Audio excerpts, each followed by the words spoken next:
नमस्कार दोस्तों, मैं सुरेश और हमारी आज की वीडियो बहुत ही धमाकेदार वीडियो होने वाली, क्योंकि आज ये पहली बार हमारे चैनल के ऊपर है कि जहां पे हम मतलब 5 टॉप के डिस्काउंट ब्रोकर्स को कंपेयर करने वाले हैं और आपको बताने वाला है कि कौन सा ब्रोकर आपके लिए हो सकता है सही आपके बजट के हिसाब से, जहां पे आपकी कॉस्ट कम लगेगी और जो आपका प्रॉफिट है वो ज्यादा बचेगा। तो और यहाँ पे एक ये चीज कि अगर कोई डिस्काउंट या स्टॉक ब्रोकर बंद हो जाता है, भाग जाता है, तो आपके पैसे का क्या होगा, सभी सवालों के जवाब आपको आज की इस वीडियो में मिलने वाले हैं। लेकिन वीडियो शुरू करने से पहले आपको मैं क्लियर कर देना चाहता हूं, यहाँ पे जो 5 डिस्काउंट ब्रोकर्स हैं उसमें से किसी ने मेरे को इस वीडियो को स्पॉन्सर नहीं किया है।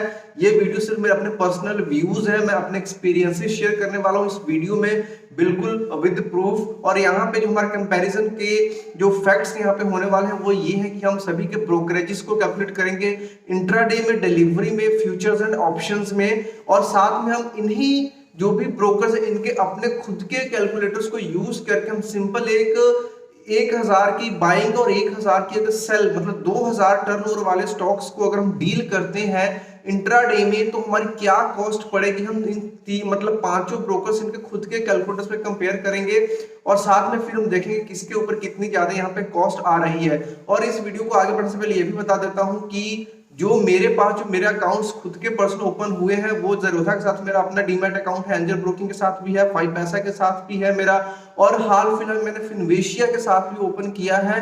फिनवेशिया बहुत यहाँ पे इंपॉर्टेंट टॉपिक रहने वाला है जिसको हम भी बात करेंगे आगे चलते हुए। और यहाँ पे एक चीज और क्लियर कर दूं कि जो मैं पर्सनली जो सबसे ज्यादा मैं यहाँ पे जिस ब्रोकर को यूज करता हूँ नो डाउट वो ज़ेरोधा है, क्योंकि अगर आप देखोगे मेरा टेलीग्राम चैनल है जहाँ पे मैं लाइव अपडेट्स भी देता हूँ, अपने ट्रेड्स को शेयर करता हूँ, वहां पे आप मोस्ट ऑफ टाइम जो देखो जो स्क्रीन है आपको ऑलवेज ज़ेरोधा की ही मिलती है। तो ज़ेरोधा यहाँ पे मुझे अच्छा लगता है, आपको कौन सा अच्छा लगेगा आपके ऊपर डिपेंड करेगा। तो सभी पॉइंट्स को कंसीडर करते हैं और सबसे पहले आगे बढ़ते हैं ब्रोकरेजेस की तरफ। तो यहाँ पे जो कंपैरिजन में हमारे यहाँ लिस्ट में है वो है Upstox versus Zerodha versus angel broking versus 5 पैसा वर्सेस फिनवेशिया। तो यहाँ पे ज़ेरोधा एंड अपस्टॉक्स काफी मतलब मार्केट में डिमांडेड लाइक डिस्काउंट ब्रोकर्स है। और इसके बाद साथ में बात करें फिनवेशिया की, तो फिनवेशिया बहुत जल्दी से ग्रो हो रहा है। उसका रीजन ये है कि फिनवेशिया में आपको जीरो ब्रोकरेज, जी हाँ बिल्कुल, एक भी रुपए की आपकी ब्रोकरेज नहीं ली जाती है फिनवेशिया की तरफ से। इस चीज को मैं एक्सपीरियंस करने के लिए 1 हफ्ते पहले मैं अपना खुद का अकाउंट मैंने ओपन किया फिनवेशिया के साथ, और वहां पे ब्रोकरेज आपको बिल्कुल भी पे नहीं करना पड़ता। कुछ यहाँ पे जो चार्जेस, जो गवर्नमेंट चार्जेस है, फॉर एग्जाम्पल जैसे कि एसटीटी चार्जेस, ट्रांजैक्शन चार्जेस है, जीएसटी, ये जो कुछ गवर्नमेंट टैक्सेस वगैरह है वो ही सिर्फ आपको पे करने पड़ेंगे, जो कि बहुत नॉमिनल सी अमाउंट बनेगी। साथ में आपको यहाँ पे एएमसी भी जीरो है, कोई भी आपको ईयरली चार्ज नहीं देना पड़ेगा। अकाउंट ओपनिंग बिल्कुल जीरो है फिनवेशिया में। लेकिन अगर मैं सच बताऊं, फिनवेशिया को ओपन करने के बाद उसका जो इंटरफेस है अंदर का वो मेरे को कुछ खास जचा नहीं, और उसमें मैंने कोई भी ट्रेड नहीं लिया। हालांकि अकाउंट मैंने ओपन किया था सिर्फ चेक करने के लिए कि अंदर से डैशबोर्ड शायद मेरे को ज़ेरोधा से कुछ सिमिलर मिल जाए, जैसे कि अपस्टॉक्स और ज़ेरोधा को देखो तो काफी कुछ आपको सिमिलरिटीज देखने को मिल जाती हैं। तो ये एक पॉइंट है जो कि मेरा अपना पर्सनल व्यू है। तो ये इतना बड़ा फैक्टर नहीं है कि हम इस चीज को मतलब करें, बट यहाँ पे फिनवेशिया अपने आप में इसका जो एफर्ट है जीरो ब्रोकर से सराहनीय बात है। लेकिन यहाँ की कंडीशन में मेंशन है कि आने वाले टाइम में हो सकता है कि ये भी कुछ ब्रोकरेजेस चार्ज कर सकते हैं, लेकिन अभी के डेट में बिल्कुल फ्री ऑफ कॉस्ट है फिनवेशिया। तो फिनवेशिया को हम कैलकुलेशन से निकालेंगे बाहर, क्योंकि फिनवेशिया के बारे में हमने पहले ही सब कुछ जान लिया है, क्योंकि उसमें बिल्कुल जीरो ब्रोकरेज लगने वाली है। आज के डेट में कोई भी चार्ज नहीं लगता, लेकिन इंटरफेस मेरे को कुछ खास जचा नहीं। बात कर लेते हैं angel broking, Zerodha, Upstox and 5 पैसा की। तो सबसे पहला जो मेरा अकाउंट ओपन हुआ था 5 पैसा में, लेकिन उसके बाद जैसे ही मेरा ज़ेरोधा में अकाउंट ओपन हुआ तो ज़ेरोधा से मतलब कहीं और जाने का मेरा मन ही नहीं किया, फिर भी मैंने एंजल ब्रोकिंग में भी अपना अकाउंट ओपन करा। चार्जेस की बात करें, सबसे पहले हम इंट्राडे की बात करते हैं। इंट्राडे, क्योंकि जो भी स्पेशली बिगिनर्स आते हैं वो इंट्राडे में घुसने की बड़ी जल्दी करते हैं। तो इंट्राडे में अगर आप देखोगे मोस्ट ऑफ द ब्रोकर्स क्या करते हैं, 2 तरह के आपको प्लान ऑफर करते हैं। एक तो होता है इसका फिक्स्ड प्राइस, और साथ में एक होता है परसेंटेज वाला। तो जिसमें आपको परसेंटेज वाला मिलता है उसमें ये जो छोटे ट्रेडर्स हैं जो कि 500,000 रुपए के ट्रेड करते हैं, जो नए नए मार्केट में आते हैं टेस्टिंग करने के लिए, सीखने के लिए, तो उनके लिए ये चीज बड़ी मैटर करती है। तो ज़ेरोधा से स्टार्ट करते हैं। ज़ेरोधा में आपको इंट्राडे के चार्जेस की बात करें तो वो यहाँ पे आपको 20 रुपीज मैक्सिमम या फिर 0.03% का चार्ज लगेगा। जी हाँ, अगर आपने 100 रुपए की ट्रेड ली तो आपको उसके ऊपर 0.03 0.03% का चार्ज लगेगा, 20 रुपए का चार्ज वहां पे आपको नहीं लगेगा। बहुत सारे लोग कमेंट करते हैं कि हमने 100-200 की ट्रेड करी ज़रूरत में तो हमारा तो मतलब ब्रोकरेज उतना बन जाएगा, तो ये बिल्कुल गलत है, क्योंकि अगर आपकी छोटी अमाउंट की ट्रेड है तो आपको 0.03% का चार्ज लगेगा। अगर 0.03% के हिसाब से ही आपने बहुत बड़ी ट्रेड ले रखी है, अगर वो 40-50 रुपए का ब्रोकरेज बन रहा तो वहां पे मैक्सिमम आपसे 20 रुपए चार्ज करेगा ज़रूरत। वहीं पे अगर बात करें अप स्टॉक्स में, अगर आप इंट्राडे ट्रेड लेते हो तो यहाँ पे आपको ब्रोकरेज चार्ज की जाएगी, यहाँ पे भी जो maximum 20 rupees per order, but यहाँ पे जो परसेंटेज है वो 0.05% है, यानी कि हर 100 रुपए के पीछे आपको 5 पैसे का चार्ज लगेगा अगर आप छोटे अमाउंट की ट्रेड ले रहे हैं तो, जो कि वहीं ज़ेरोधा में सिर्फ 3 पैसे, यानी 100 रुपए के ऊपर सिर्फ 3 पैसे का चार्ज लगेगा, जो कि अप स्टॉक्स में 100 रुपए के पीछे आपको 5 पैसे का चार्ज लगेगा। अगर बड़ी ट्रेड लेते हो तो दोनों का बिल्कुल सेम है। उसके बाद में एंजल ब्रोकिंग की बात करते हैं तो यहाँ पे भी जो मैक्सिमम 20 रुपीज आपको लगेंगे, बट यहाँ पे अगर छोटे ट्रेडर्स हैं जो कम अमाउंट की ट्रेड्स लेते हैं उनके लिए यहाँ पे 0.25% यानी कि 100 रुपए के पीछे 25 पैसे का चार्ज लगेगा, जो कि इन तीनों में से सबसे ज्यादा इस टाइम तक अभी तक की एंजल ब्रोकिंग के चार्जेस है। 5 पैसे की बात करते हो, 5 पैसा में अगर आप इंट्राडे ट्रेड लेते हो तो वहां पे 10 रुपीज पर एग्जीक्यूटेड ऑर्डर के हिसाब से आपको चार्ज लगेंगे।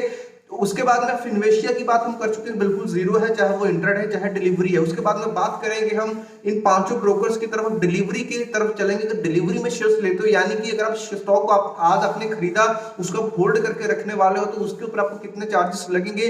तो सबसे पहले बढ़ते हैं ज़ेरोधा की तरफ। ज़ेरोधा की जो ब्रोकरेज है डिलीवरी में बिल्कुल फ्री ऑफ कॉस्ट है।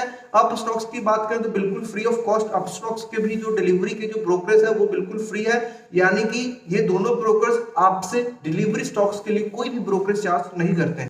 और बिल्कुल सेम जो बाकी के हमारे 3 ब्रोकर्स हैं, 5 पैसा, एंजल ब्रोकिंग एंड फिनवेशिया, इसमें भी आपको डिलीवरी ट्रेड्स के लिए ब्रोकरेज कोई चार्ज नहीं की जाती। लेकिन यहाँ पे ध्यान देने वाली बात ये है कि इंट्राडे के कंपैरिजन में जो अदर चार्जेस जिनके भी हम बात करेंगे वो डिलीवरी पे ज्यादा लगते हैं, इसलिए जो अगर आप देखोगे टैक्सेस वगैरह को कॉस्ट को मिला करके तो थोड़ी सी जो अमाउंट आपको डिलीवरी में आपको ज्यादा देखने को मिलेगी। उसके बाद में बात करते हैं फ्यूचर्स एंड ऑप्शंस की तरफ बढ़ते हैं। तो फ्यूचर एंड ऑप्शंस के लिए पांचों ब्रोकर्स क्या चार्ज करते हैं आपसे, उसकी तरफ बढ़ते हैं। फ्यूचर्स में यहाँ पे ज़ेरोधा आपसे चार्ज करता है बिल्कुल इंट्राडे के जैसा 0.03% या फिर maximum 20 rupees per executed order. और अगर बात करें ऑप्शंस की तो यहाँ पे ज़ेरोधा 20 रुपीज आपको चार्ज करता है पर एग्जीक्यूटेड ऑर्डर आकर, यानी कि अगर एक ट्रेड लेते हो ज़ेरोधा में ऑप्शंस की, बाय किया तो सेल भी करना पड़ेगा आपको, तो उसमें आपको 40 रुपीज की प्रोग्रेस लग जाती है, यानी कि एक अगर आपको ऑर्डर कंप्लीट करा तो 40 रुपीज है, 20 रुपीज पर एग्जीक्यूटेड है। अगर आप स्टॉक्स की बात करें तो सेम, अगर फ्यूचर्स के लिए आपको 0.05% या फिर 20 रुपीज फिक्स जो अमाउंट है, इन दोनों में से कोई एक पड़ेगा, जो भी आपका यहाँ पे कम बनेगा वो आपको यहाँ पे लगेगा। अप स्टॉक्स में भी जो कि ज़ेरोधा से वही 2 पैसे यहाँ पे ज्यादा पड़ेंगे अगर आप कम अमाउंट की ट्रेड ले रहे हो। ऑप्शंस की बात करो तो अगेन यहाँ बिल्कुल सेम है, ज़ेरोधा की 20 रुपीज फिक्स्ड है, यहाँ पे आपको चार्ज लगेगा पर ऑर्डर, यानी कि एक ऑर्डर कंप्लीट करने के लिए आपको 40 रुपीज की ब्रोकरेज यहाँ पे करनी पड़ेगी। उसके बाद अगर एंजल ब्रोकिंग की बात करते हैं तो फ्यूचर्स में अगेन सेम है 0.25% और या मैक्सिमम जो यहाँ पे 20 रुपीज की चार्ज लगेगा। लेकिन यहाँ पे ऑप्शंस की बात करें तो एंजल ब्रोकिंग यहाँ पे आगे निकलता है, क्योंकि यहाँ पे ऑप्शंस में आपको 20 रुपीज या फिर 0.25% जो भी इसमें लोअर होगा वो चार्ज करता है आपसे एंजल ब्रोकिंग। तो यहाँ पे एंजल ब्रोकिंग आगे निकल रहा है। इक्विटी ऑप्शंस की तरफ बात करें, अगर 5 पैसा की तरफ चलते हैं तो 5 पैसा में आपको यहाँ पे देखिए 5 पैसा में वैसे तो 20 रुपीज पर ऑर्डर के हिसाब से, बट यहाँ पे 10 रुपीज भी है, लेकिन क्योंकि इन्होंने 5 पैसा में आपको 3 इन्होंने अलग अलग प्लान्स बना दिए हैं। तो जो प्लान्स अगर आप लेगो, जैसे कि इनका प्रीमियम है, टाइटेनियम है, समथिंग कुछ ऐसा है, तो उसके लिए भी आपको कुछ अलग से चार्जेस पे करने पड़ते हैं, तब जाकर के आपको कुछ ब्रोकरेज कम होगी। तो यहाँ पे इस चीज को मेरे साथ साइड में रखना चाहिए, क्योंकि यहाँ पे इन्होंने अपने खुद के प्लान्स बना रखे हैं, जो कि मेरे को ये बात जज नहीं रहेगी। लेकिन हो सकता है आपके लिए इनके जो प्लान्स है वो बेनिफिशियल हो, तो आप उसको चेक कर सकते हैं और उनके प्लान्स को ले भी सकते हैं अगर आपको लगता है कि जो प्लान्स है, क्योंकि उन प्लान्स के अंदर आपको और भी काफी सारी फैसिलिटीज और बेनिफिट्स मिलेंगे, नो डाउट। फिनवेशिया की बात करें तो फ्लैट 0, उसमें कोई भी चार्ज आपको नहीं लगेगा। उसके बाद में आगे बढ़ते हैं और बात कर लेते हैं कुछ गवर्नमेंट चार्जेस की, जैसे कि एसटीटी, सीटीटी, उसके बाद ट्रांजैक्शन चार्जेस हो गए, स्टैंप ड्यूटी चार्जेस हो गए, जीएसटी हो गए। तो जीएसटी की बात करते हैं तो 18% जो भी आपको ब्रोकरेज बनेगी ब्रोकरेज के ऊपर 18% लगेगा, जीएसटी प्लस क्लियरिंग चार्जेस, और बाकी एसटीडी चार्जेस हो गए, आपके ट्रांजैक्शन चार्जेस हो गए, ये सभी ऑलमोस्ट सेम है। कुछ ज्यादा इसमें आपको डिफरेंस देखने को मिलेगा नहीं, ऑलमोस्ट आपको यहाँ पे सेम मिलेगा।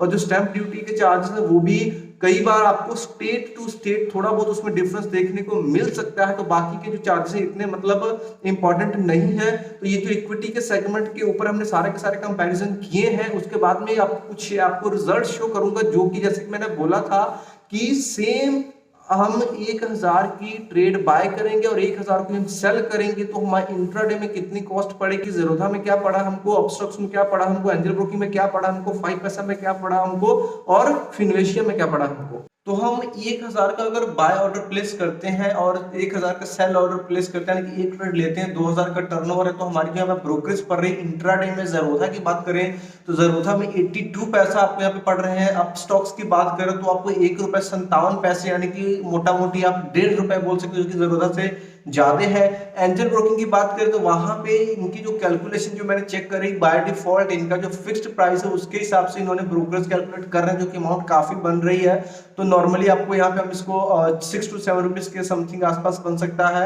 उसके बाद में 5 पैसा का कैलकुलेट करेंगे तो 5 पैसा का जो स्टार्टिंग का जो बेसिक अकाउंट है, क्योंकि एज अ बिगिनर आप बेसिक अकाउंट ऑप्टिमम अकाउंट ही इनका ओपन करोगे, तो उसमें आपको 49 रुपीज तक की ब्रोकरेज पे करनी पड़ेगी। 5 पैसा जो कि सबसे महंगी ब्रोकरेज अब तक की यहाँ पे दिख रही है। नो डाउट इनके अगर प्लेटिनम बड़े प्लान्स में जाओगे जिसकी कुछ सब्सक्रिप्शन चार्जेस, वहां पे जो ब्रोकरेज आपको बहुत कम लग सकती है, लेकिन बेसिक वाला बहुत कॉस्टली है। फिनवेशिया की बात करें तो इनकी अपनी ब्रोकरेज कुछ भी नहीं, बट यहाँ पे सिंपल जो गवर्नमेंट टैक्सेस वगैरह ये सब मिलाकर के आपको 33 पैसा के यहाँ पे चार्जेस पड़ेंगे, यानी जो कि पांचों में से सबसे कम चार्जेस वो आपको फिनवेशिया में पड़ने वाला है। नंबर 2 पे चार्जेस की बात कर रहे हैं बिगिनर के लिए इंटरडे में, तो ज़ेरोधा आ गया नंबर 2 पे। और उसके बाद में जो बाकी के हैं इनसे कॉस्टली ही है। तो अब तक की जो कंक्लूजन है इसमें इंट्राडे के लिए अगर आप जा रहे हैं तो मेरे हिसाब से अगर तो आप इंटरफेस समझ में आता है फिनवेशिया का ट्राई करो तो फिनवेशिया में करो, अदरवाइज ज़ेरोधा इज रिकमेंडेड, जो कि मैं पर्सनली यूज भी करता हूं। तो और यहाँ पे एक चीज ये भी है कि अगर आपको नए हो तो कम से कम स्टार्टिंग में एक अकाउंट से काम चलाओ, लेकिन कम से कम 2 से 3 डीमैट्स अकाउंट तो होने ही चाहिए। तो आप 2-3 अकाउंट ओपन कर सकते हो, तीनों को आप एक्सपीरियंस करो, जो भी आपको अकाउंट सही लगता है, क्योंकि यहाँ पे चार्जेस या ब्रोकरेज सिर्फ मैटर नहीं करेगी, मैटर बहुत सारी चीजें मैटर करेंगी। ट्रेडिंग का सॉफ्टवेयर कैसा है, कितना मतलब स्मूथ आपका चल रहा है, चार्टिंग की कैसी फैसिलिटी है, क्या क्या स्टडीज आप इनमें लगा सकते हो, सभी चीजों को आप चेक कर सकते हो। और सभी की चीजों को देखने के बाद जो मेरे को सही लगा, जिसको मैंने पर्सनली यूज किया ज़ेरोधा का, बाकी में भी मेरा अकाउंट्स हैं, जैसे कि मैंने बताया एंजल ब्रोकिंग 5 पर सब में मेरे अकाउंट्स हैं, लेकिन मैं जो ज्यादा ट्रेड्स अपनी ज़ेरोधा में ही लेता हूँ। ऑप्शंस की बात कर लेते हैं, जो कि ऑप्शंस में बहुत सारे लोग इंटरेस्टेड रहते हैं, तो ऑप्शंस के लिए एंजल ब्रोकिंग यहाँ पे आपको 0.25% तक भी चार्ज करेगा, या फिर मैक्सिमम 20 रुपीज का, अदरवाइज बाकी सब में 20 रुपीज का फिक्स चार्ज है, एक्सेप्ट देन फिनवेशिया। तो फिनवेशिया में आपको ऑप्शन के लिए भी कुछ भी चार्जेस नहीं देने पड़ेंगे। और यहाँ पे क्वेश्चन अब ये है कि बहुत इंपॉर्टेंट, कि अगर इनमें से कोई भी डिस्काउंट ब्रोकर अगर भाग गया तो आपके पैसे का क्या होगा। सबसे पहली चीज तो जितने भी आपके पास शेयर्स होंगे वो तो मतलब एनएसडीएल या फिर सीएसडीएल के पास सेव रहेंगे, तो उसके लिए ब्रोकर चला भी तो आपको कोई दिक्कत नहीं होने वाली। बस यहाँ पे ध्यान रखने वाली ये बात है, अगर आप सेफ साइड में रहना चाहते हो तो जो भी आपका ट्रेडिंग अकाउंट में जितना पैसा, सिर्फ आप लिमिटेड पैसा ही रखो, जितना कि आपको लगता है कि आपने इससे ट्रेड लेना उतना ही रखो। अदरवाइज स्टॉक्स को रखो या पैसा सिर्फ तभी ऐड करो जब आपको ट्रेड लेना है, ऐसे ही पैसे को ऐड करके रखने का कोई बेनिफिट नहीं है। तो इस चीज को अपने ध्यान में रखना है। इसके अलावा कुछ डीपी चार्जेस की यहाँ पे बात कर ले, जो कि इंपॉर्टेंट चार्जेस बन जाते हैं। अगर हम डिलीवरी स्टॉक्स वगैरह में जाते हैं, डीपी चार्जेस यहाँ पे हमको लगता है डीपी चार्जेस क्या लगेंगे उसको देख लेते हैं। तो डीपी चार्जेस की बात करें, जब आप शेयर्स को सेल करते हो तो डिपॉजिटरी चार्जेस होते हैं, जो कि डिपॉजिटरी का जो रेवेन्यू का सोर्स है। तो जरूरत है बात करें 13.5 रुपीज प्लस जीएसटी ज़ेरोधा आपसे चार्ज करता है। अपस्टॉक्स की बात करें तो अपस्टॉक्स में आपको 13 प्लस 5.50 रुपीज सीएसटी चार्जेस में इंक्लूड होकर के आपकी exclusive of all taxes. Angel broking की बात करें तो एंजल ब्रोकिंग में जो आपको डीपी चार्जेस लगते हैं वो 20 रुपीज पर स्क्रिप्ट लगते हैं on sell side. Angel broking में अगर 5 पैसा में बात करें तो 12.5 रुपीज पर स्क्रिप्ट को 5 पैसा में लगेंगे। और वहीं पे फिनवेशिया की बात करें तो फिनवेशिया आपको 9 रुपीज पर स्क्रिप्ट पे चार्जेस पे करने पड़ेंगे डीपी के चार्जेस के। इसके अलावा एएमसी की बात करें, एनुअल मेंटेनेंस चार्ज जो कि आपका हर साल एक कॉस्ट पे करनी पड़ती है आपको। तो ज़रोधा में है जो तकरीबन 300 के समथिंग के आसपास है, अब स्टॉक्स में फिनोशिया में बिल्कुल भी नहीं है। तो इनकी जो पूरी की पूरी डिटेल है, क्योंकि एएमसी या फिर account opening fees I think इतना मैटर नहीं करता है, अकाउंट ओपनिंग फीस बिगिनर्स के लिए मैटर कर सकता है। तो ज़रोधा में समथिंग 200 के आसपास आपको, अगर आप ऑनलाइन अकाउंट ओपन करते हो तो वहां पे आपको लगेगा अकाउंट ओपनिंग फीस। ज़रोधा में, फिनोशिया में कोई भी फीस नहीं लगने वाला, सभी में कुछ ना कुछ अमाउंट आपको पे करनी पड़ती है। तो एएमसी और जो ओपनिंग अकाउंट ओपनिंग चार्जेस है, क्योंकि ये सिर्फ हमारा वन टाइम चार्ज है तो इसको हम एक्सक्लूड कर सकते हैं। बाकी जब भी आपको देखना होगा तो नीचे आपको लिस्ट मिल जाएगी वीडियो के डिस्क्रिप्शन में, पूरे पूरे चार्जेस आप अपने हिसाब से भी चेक कर सकते हो। तो उम्मीद करता हूं वीडियो आपको अच्छी लगी होगी। तो अच्छी लगी तो प्लीज लाइक करें वीडियो को, और कोई डाउट क्वेश्चन आप कमेंट कर सकते हैं। बस लास्ट में बोलूंगा थैंक्स फॉर वॉचिंग वीडियो, मिलते हैं नेक्स्ट वीडियो में, तब तक के लिए बाय।